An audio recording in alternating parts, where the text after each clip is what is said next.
सबसे पहिले का भइल आई जा देखी जा बाइबल बतावेले कि 10वां वचन जब फिरौन निकट अइले तब फिरौन इस्राएली लोग आंख उठा के देखले त का देखत हमें कि मिस्री लोग का कइले हमहन के पीछा करके आवत हमें और इस्राएली बहुत ही डर गइले। सबसे पहिले का भइल रउआ के पता बा? उ डेरा गइले। जब वो पीछे मुड़ के देखले कि फिरौन उनकर पीछा करत हमें तो सबसे पहिले ई जवन इस्राएली लोग रहले वो बहुत ही डेरा गइलन जा। कौना शत्रु से डेरैले? वो शत्रु से जवन हार गइल रहल ओकरा से डेरा गइले। ई उहे फिरौन हमें का नया आदमी हमें का उनके पहचानेलन ना? का उनके कबो ना देखले हम का? फिरौन के रहे इनके पता रहल। ई फिरौन जब उ राज करत रहले 400 वर्ष तक राज कैले। इस्राएली तो उनकर गुलाम रहलन जा और उनकर बंधुआ रहलन जा। वो दिन में मिस्र देश तो सबसे बड़ा रहल। फिरौन जौन की बहुत बड़ा राजा रहले। फिरौन संसार के सगरी लोग उनकरा के राजा कह के पुकारत रहले। ओ समय सबसे ऊंच राजा उ मानल जात रहले। बहुत बड़ सूरवीर जेकरा पास बहुत बड़ सेना रहल ऐसे उ जानल जात रहले। तो सुनी जा जरा। ओइसे फिरौन के सिर के परमेश्वर का कैले? झुका के रख दिहले। जवन असंभव दिखाई देवे वाला वातावरण है ओके परमेश्वर पूरा तरह से बदल दिहले। मूसा के जरिए वो अपना सामर्थ के दिखा दिहले। फिरौन के सिर के झुका दिहले। मिस्र के देश से परमेश्वर इस्राएली लोग के बाहर निकलले। फिरौन खुद इधर उधर भागत रहले। तो इस्राएली लोग के का सोचे के चाही? एक बार पुराना समय में जौन परमेश्वर कैले बाड़े, जवन अचरज के काम कैले, जौन अद्भुत काम कैले, वो ओकरा के याद रखतन तो बहुत अच्छा होइत। जब कोनो समस्या आवेला जब कोनो ऐसन विपत्ति आवेला, विपरीत परिस्थिति आवेला तब, और हमहन के शक्ति से बाहर कोनो चीज परीक्षा जब आवेला तो शैतान हमनी के मन में पहिले का करेला रउआ के पता बाटे का? डर पैदा कर देवेला। का करेला उ? डर के उ पैदा करेला। उ डर का करेला का रउआ के पता बाटे? ई हमनी के परमेश्वर के खोजे ना देवेला। भूतकाल में जौन अद्भुत काम भइल रहे उ हमनी के याद ना करे देवेला। जब कोनो व्यक्ति डर जाला त का उ व्यक्ति करेला का रउआ के पता बा? अब तक जवन कुछ करत रहले ओकरा के उ रोक देलन।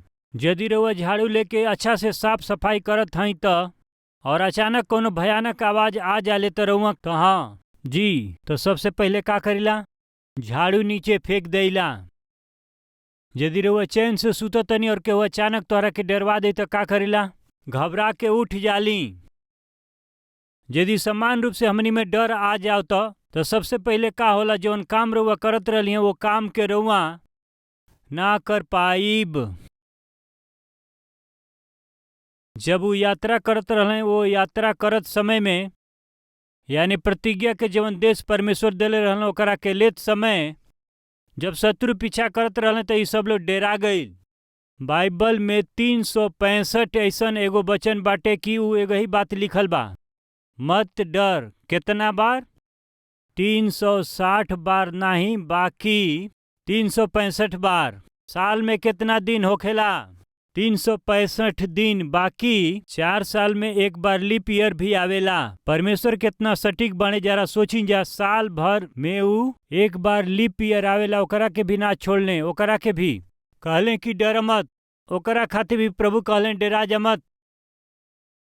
बाइबल में एगो बात लिखल गईल बाटे कि डेरा के काम मत कर। काहे कि जे डेरा के काम करेला सामान्य रूप से ही डेरात रहेला। यदि रउआ कोनो बात से डेराइल बनी तो रउआ गलत करब। कई बार लड़का लड़किन के डेरवा देलन और डेरवावला के बाद उ गलत काम करेलन। कई बार जहाँ हमनी का काम करे लीन जा हमनी के डेरवावलन, ओकरा बाद हमनी का गलत काम करे लीन जा। ऊंचा अधिकारी भी कई बार हमनी के डेरवावलन जा, हमनी के डेरा जा लीन जा। हमहन के रिश्तेदार कोनो बात के बता के हमनी के डेरवावेलन जा। अगर वो बात के सुन के डेरा जाए के तब वो डर में हमनी के वैसे ही खोवा जाए के। साधारण रूप से डर मनुष्य के का करवावेला।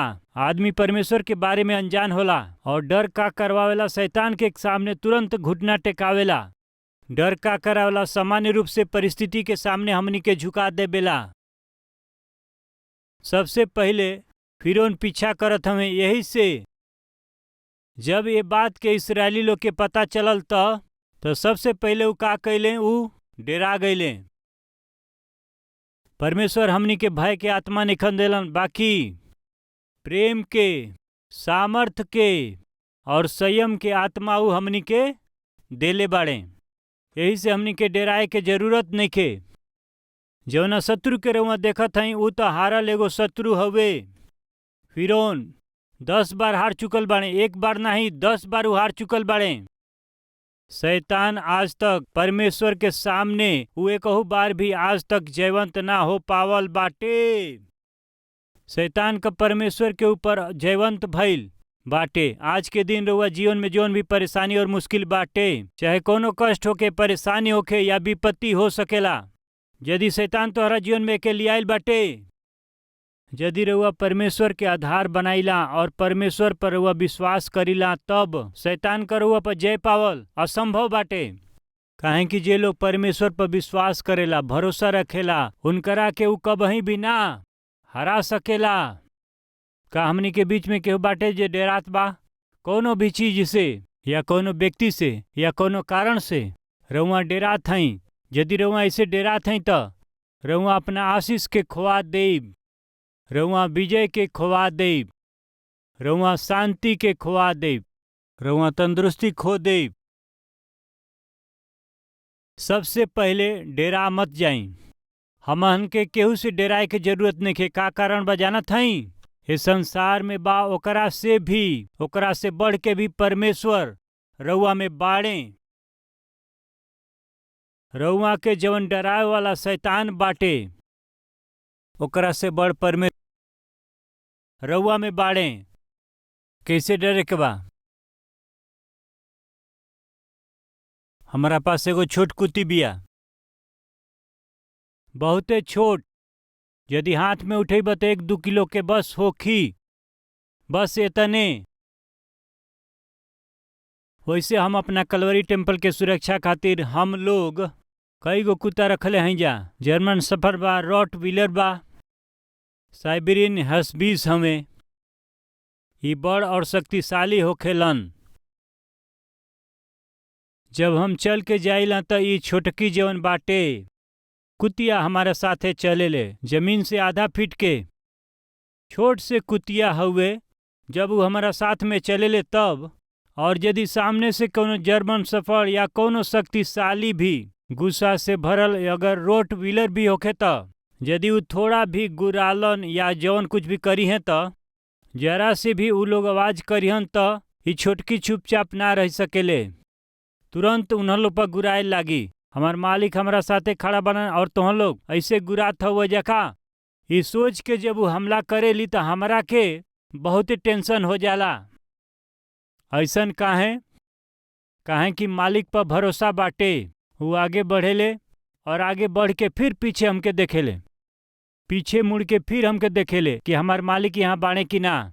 हमार मालिक हमरे साथे बाड़ा। ई देख के सिंह जैसे वो गुर्राले, उनकरा पर गुर्राइली, हमला करेली। एगो बात गौर करी, ई खाली 2 किलो का बा, आगे वाला कुत्ता 35 किलो का बाटे। वो काहे उन्ह लोग पर हमला करेले? काहे कि उनकरा साथ में मालिक हउवे। हमारा सामने वाला शत्रु से बढ़ कर के भी हमारा साथे रहे वाला मालिक शक्तिशाली बाड़े। यदि हमनी का कुत्ता के बारे में चर्चा करी जाए तो विश्वासयोग्य प्राणी मानल जालन। कुत्ता बहुत वफादार होखेलन। अपना मालिक पर जवन भरोसा होखेला ओकरा कारण से वो उनकरा से 20 गुना वजनदार दूसरा कुत्ता पर वो हमला कर देबेलन। जैसे रुआ गांव में चलीला तो 4-5 गो भैंस आवेली स, बाकी रुआ अपना साथ में रस्सी से बांधल एगो कुत्ता के लेके चलीला तो उ 4-5 गो भैंस के भगा देला। उ कितना शक्तिशाली बाटे। अगर उ भैंस ओकरा से एक सींग मारे तो उ दूर जाके गिर जाई। बाकी कितना अचरज के बात बा, यदि हमनी के चेन बांध के भी एगो कुत्ता के लेके जाली या तो वो इतना बड़ा भैंस पर हमला कर सकेला, उनके भगा देला, वो सबके वो दूर करेलन। उनकरा में हिम्मत कहाँ से आइल? हमारा सामने जौन शत्रु बा ओकरा से बढ़ करके हमारा साथे जौन मालिक बाड़े वो तो बहुत बड़ शक्तिशाली बाड़े। यदि आज रउआ केहू से डेरात हई त रउआ खातिर सुसमाचार बा। रउरी सामने जौन शत्रु बा ओकरा से बढ़ के रउआ के थाम के रखे वाला परमेश्वर बहुते सामर्थी बाड़े। वो बहुत शक्तिशाली हमें। ये सच्चाई के और ये बात के हमहन भूल जाइला जा और शैतान हमनी के डरावेला। जानत हई डर का करेला? राउर परमेश्वर कितना महान बाड़े, उनकरा बल के उ जाने ना देवेला। जब इस्राएली लोग फिरौन के देखलें त सबसे पहिले ही उ लोग बहुते डर गईले। का हमनी में केहू बा जे डेराइल बाटे? का रउआ कोनो बात से डेराइल बानी? यदि आज रउआ डेरात हई त जौन परमेश्वर पर भरोसा रखे के चाही उ रउआ नहीं रख पावत। डरत हुआ मतलब जितना परमेश्वर पर भरोसा करे के चाही रउआ नहीं कर पावत। दूसर की बात, यदि कोनो आदमी डेरात हवे तो उनकरा अंदर में का बाटे? कोनो न कोनो पाप बाटे या उनकरा अंदर में डर बाटे। वही के कारण ही उनकरा के डर लागेला। पाप उनकरा जीवन में उनकरा के हिम्मत ना दे पावेला। पाप वो मनुष्य के जीवन के असहाय कर देवेला। पाप एगो आदमी के जीवन में से परमेश्वर पर भरोसा के हटा देला, उनकरा के वो असहाय बना के रख देला। आदम जब परमेश्वर पुकार लें तो वचन में देखेली जा कि आदम अपना पत्नी के साथ पेड़ के पीछे जाके छिप गए। आदम तू कहवा बड़ा? वो ऐसे पूछले। तब आदम कहले कि हम तोहार आवाज सुन के बहुते डर गईली, हम विवश रहली, यही से हम डर गईली। देखल जाई का कहेलन उत्पत्ति अध्याय 3 वचन 8। दिन के ठंडा समय में परमेश्वर के शब्द सुनाई दिहला। तब आदम और उनकर पत्नी छिप गईले जा। तब आदम और उनकर पत्नी वाटिका के बीच पेड़ के बीच में छिप गईले और आदम और उनकर पत्नी जाके पेड़ के पीछे छिप गईलन जा। केहू कब जाके छिप जाला रउआ बताई? कब छिपेलन? डर लागे पर छिपेलन या धीरज रखला पर छिपेलन? कुछ ना कहले। जब डर लगेला तब वो छिप जाले। उन्हन लोग के काहे डर लगा रउआ के पता बा? वो लोग जवन कैले रहले पाप के कारण ही, जवन काम वो कैले रहले ओकरा कारण वो डेरा गईले और वो छिपे लगले। जब पुलिस आवेला तब जानत हई जे चोरी कैले रहेला उ का करेलन? उ लोग छिपे लागलन। काहे छिपे लागलन? डर के कारण। बेटा यदि गलती कैले बाटे मालूम होला कि पिताजी आवत हवे तो छिप जाला। उ काहे छिपेलन? काहे कि उ जानत हवे कि गलत कैले बाड़े। अभी लोग काहे छिपत हवन जा? डर बाटे उ काहे छिपत हवन। बाकी डर कहाँ से आइल? उनका जीवन में डर आइल पाप के कारण। प्यारे भाई लोग, प्यारी बहन लोग, ध्यान से सुनी जा। यदि रउरी जीवन में पाप आवता, पाप के जगह देले बानी और पाप के क्रिया होत बाटे, तब यदि रउरी जीवन में पाप के क्रिया होत बाटे तो सबसे पहिले रउआ हिम्मत के हार जाइब और डर रउआ के घेर लेला। नीति वचन के किताब अध्याय 28 वचन 1। दुष्ट लोग जब उन्हन लोग के केहू पीछा ना करेला तब वो भागेलन जा। बाकी धर्मी लोग सिंह के समान ही निडर बनल रहेलन। यदि निडर रहे के बाटे त धर्मी बने के बा। उ बुराई ही रउआ में डर के पैदा करेला। पाप त रउआ में डर के ले आवेला। इस्राएली लोग ये समय परमेश्वर से डर गईले काहे कि उनकर हृदय परमेश्वर के सामने ठीक ना रहे। आज हमारा बात के सुने वाला भाई और बहन लोग, चाहे रउआ कोनो बात के लेके डरत होई, सबसे पहली बात रउआ के जान लेवे के बाटे कि रउआ में कहीं न कहीं पाप बाटे। उहे पाप रउआ के धीरज नइखे धरे देत। उ पाप परमेश्वर पर रउआ के भरोसा रखे नइखे देत। परमेश्वर के वचन पर भरोसा रखे नइखे देत। परमेश्वर की ओर भी रउआ के देखे नइखे देत। यदि आज रउआ में डर बाटे त प्रभु के सामने अंगीकार करी। वो डर के कारण का बाटे ई परमेश्वर की उपस्थिति में एके बताई। यदि रउआ के डर पर काबू पावे के बा त रउरी भीतर जौन पाप बाटे ओकरा अंदर पहले जय पावे के बा। पाप एगो आदमी में पहले वो डर लेके आवेला और डर के जरिए ही वो उनकरा से और भी पाप करवावत जाला। यदि आज हमनी के जीवन में आज केहू बाटे कि हमनी के बीचा में बा, यदि रउआ डर से घेराइल बानी, डर से परेशान बानी त परमेश्वर के उपस्थिति में रउआ परमेश्वर से धीरज के मांगी। हमके धीरज से जिए के बाटे। प्रभु यदि रउआ हमरा के धीरज देब त हम केहू कभी सामना कर सकीला। बाकी यदि रउआ डर के रखले बानी त केहू के सामने भी रउआ हार जाइब। डर यदि रउआ में बाटे त परमेश्वर जौन आशीष रउआ खातिर के रखले बाणे वो आशीष के वो डर रउआ के ना लेबे देई। यदि रउआ के जयवंत होके के बा त रउरी अंदर जौन दुनिया बा वो पाप पर रउआ विजय पाई, ओकरा पर विजय हासिल कर लेई।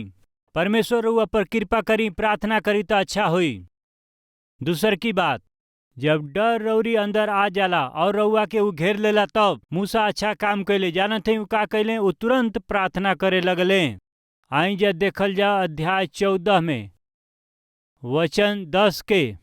जब फिरौन निकट अइले त इस्राएली लोग आंख उठा करके का देखले कि मिस्री हमनी के पीछा करत आवत हमें, और इस्राएली अत्यंत डेरा गईले और उ बहुते डेरा गईले और चिल्ला के यहोवा परमेश्वर के दुहाई दिहले। अच्छा बात बटे। जब डर आयल त का कइलन? उ तुरंत परमेश्वर के पुकारे लगलन जा। हमनों का कई बार चाहे जौनो कष्ट होके, चाहे जौनो परेशानी होके, चाहे जौनो दुख होके, जवन समाचार ना सुने के चाहे वो सुन लेलन। तब हमहन में बहुत ऐसन लोग बाड़े, या कहीं जा कि हमनी में कुछ ऐसन लोग बाड़े तुरंत हमनी का प्रार्थना करे लीजा। हाँ ना? हमहन केकरा बारे में सोचे लीजा? हमहन प्रभु के बारे में सोचिला, परमेश्वर के पुकारे लीजा। इस्राएली लोग भी जब फिरौन निकट अइले, जब वो मुश्किल में पड़ गईले तो फिर परमेश्वर के पुकारे लगले। उ लोग तुरंत पुकार ले। एकर मतलब ई बाटे कि तो उ विश्वासी बाड़े कि विश्वासी नइखे। का कहब? रउआ का कहब? तकलीफ आवेला और तुरंत परमेश्वर के याद करे वाला लोग अच्छा हमें कि उ लोग अच्छा ना हमें? बताई जा, हमरा के ध्यान से सुनी जा। साधारण रूप में मनुष्य में एगो लक्षण पावल जाला और उ लक्षण ई बाटे कि जब सब कुछ ठीक चलेला तो परमेश्वर के भुला जलन, तब उ परमेश्वर के कबो ना याद करेलन।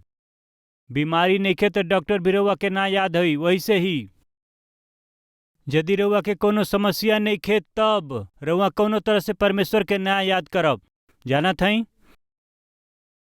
जब कष्ट होखेला तब परमेश्वर याद आवेलन, जब कष्ट ना रहेला तब परमेश्वर ना याद आवेलन। एकर मतलब कि हमनी का सही आत्मिक लोग ना हई। ई लोग परमेश्वर के पुकार ले। एकर मतलब ई ना भइल कि ई लोग बहुते भक्त रहलन जा। डर के कारण ही ई लोग परमेश्वर के पुकारल, समस्या हल ना कर पौले, यही से उनके पुकार ले। हमके गौर से सुनी। दो तरह के लोग होखेलन।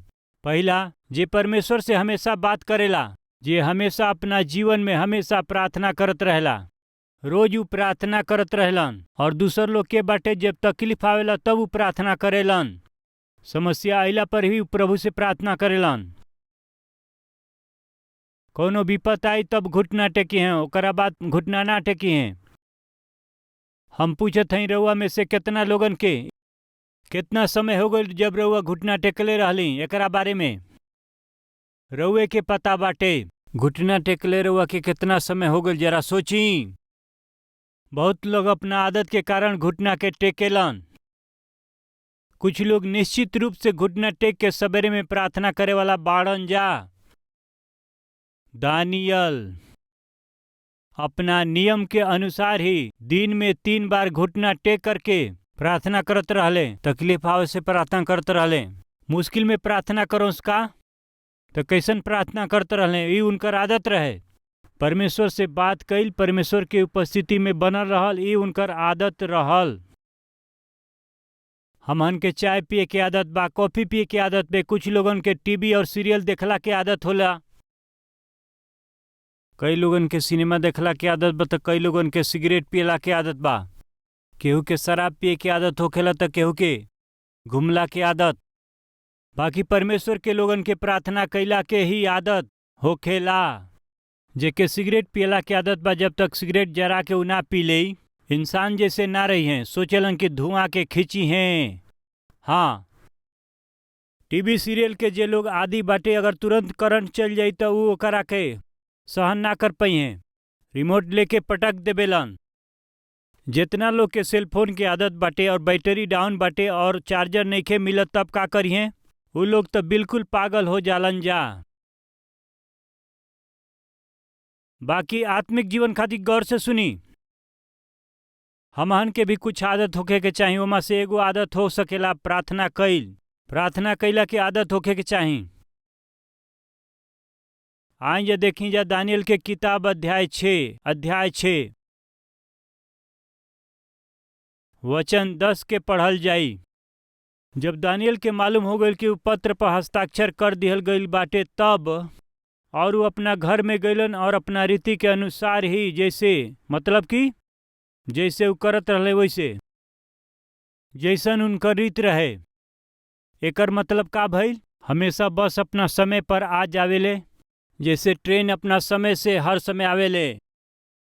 हमन का जानत हन जा कि जैसे अखबार वाला प्रतिदिन अखबार डाल के चल जाला, हर रोज ही दानियल पर मुश्किल आई तबे उ घुटना टेकले, ऐसन बात ना रहल। हर दिन घुटना टेके वाला आदमी हमें, चाहे कष्ट होखे चाहे कष्ट ना होखे, उनकरा पूरा जीवन भर प्रार्थना के समय में कोनो बदलाव ना रहे।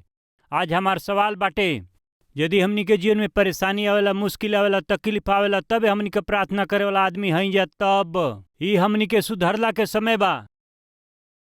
ऐसन जीवन से हमनी के बाहर आ जाए के चाही। खाली जरूरत के समय परमेश्वर की वेदी के पास जाए वाला लोग, ई लोग तो आत्मिक लोग ना हमें। का ई बात रुआ समझत हई? अपना जरूरत के समय ही परमेश्वर की उपस्थिति में आवे वाला लोग असली आत्मिक लोग ना हमें। प्रतिदिन परमेश्वर की उपस्थिति में दिखाई देवे वाला लोग ही असली आत्मिक लोग हमें।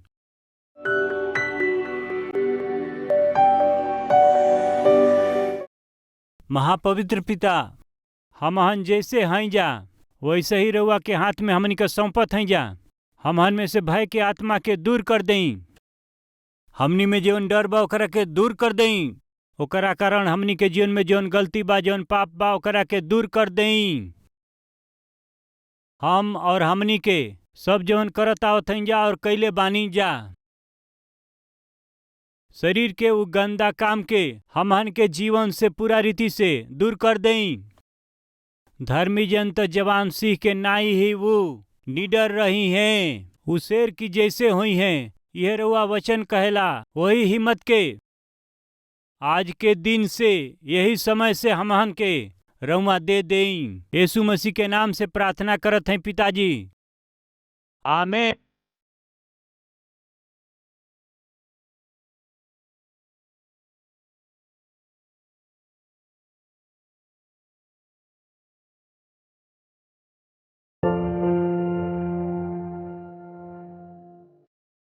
हमार पता बा Calvary post box number 30, Kukatpally, Hyderabad 72।